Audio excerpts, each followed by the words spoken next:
જય મહાદેવ, જય મા ભગવતી. મિત્રો, આજે દેવશયની એકાદશીની કથા સાંભળીશું. મિત્રો, આજથી ભગવાન વિષ્ણુ ક્ષીરસાગરમાં પોઢે છે અને પાછા જે દિવસે જાગે છે એટલે શયની અને પ્રબોધિની એ બે એકાદશીઓને દિવસે જે વ્યક્તિ સ્થિર ચિત્ત રાખી ભક્તિભાવથી ઉપવાસ કરે છે તે પરમ ગતિને પામે છે. તો મિત્રો, આવો સાંભળીએ દેવશયની એકાદશી. મિત્રો, ચેનલમાં નવા હોવ તો ચેનલને સબસ્ક્રાઈબ જરૂર કરજો. વિડીયો ગમે તો લાઈક, શેર, કોમેન્ટ કરવાનું ભૂલશો નહીં. અષાઢ માસના શુક્લ પક્ષની એકાદશી દેવશયની નામે છે.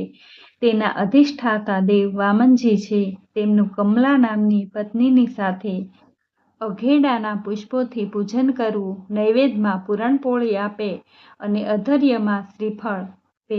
આવી રીતે વ્રત કરનાર પુરુષો ગમે તેવા દુષ્કાળથી મુક્ત થાય છે અને એના રાજ્યમાં સારો વરસાદ થાય છે. એ વિશે અહીં એક પવિત્ર કથા કહું છું, તે સાંભળો. ભીષ્મ પિતામહ કહે છે કે હે રાજા યુધિષ્ઠિર, પૂર્વે એક મહાપ્રતાપી માંધાતા નામે રાજા હતો.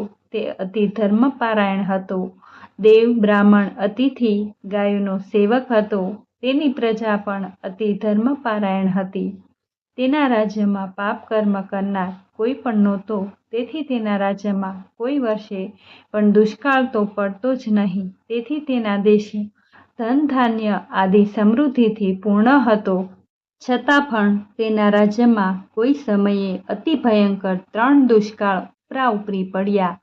તેથી કરી તેની સર્વે પ્રજા અતિશય પીડાવા લાગી. ત્યારે સર્વે પ્રજા ભેળી મળીને રાજાને શરણે જઈને કહેવા લાગી, હે રાજન, આપણા દેશમાં આવા ભયંકર 3 દુષ્કાળ પડ્યા છે, જેથી દરેક પ્રજા અતિશય પીડાવા માંડી છે. ગાયો આદિ સર્વે પશુઓ પણ અતિ દુઃખી છે અને જળને વરસાવનારા તો સાક્ષાત નારાયણ છે અને તેની આજ્ઞાથી જે મેઘ વરસે છે તે કેમ નથી વરસતા અને કયા કારણથી તે કોપાયમાન થયા છે તેનો રાજાએ વિચાર કરવો જોઈએ. ત્યારે રાજાએ કહ્યું, હે પ્રજાજનો, તમે કહો છો તે વાત બધી સાચી છે. તો તમને હું એક ઉપાય અવશ્ય બતાવું છું.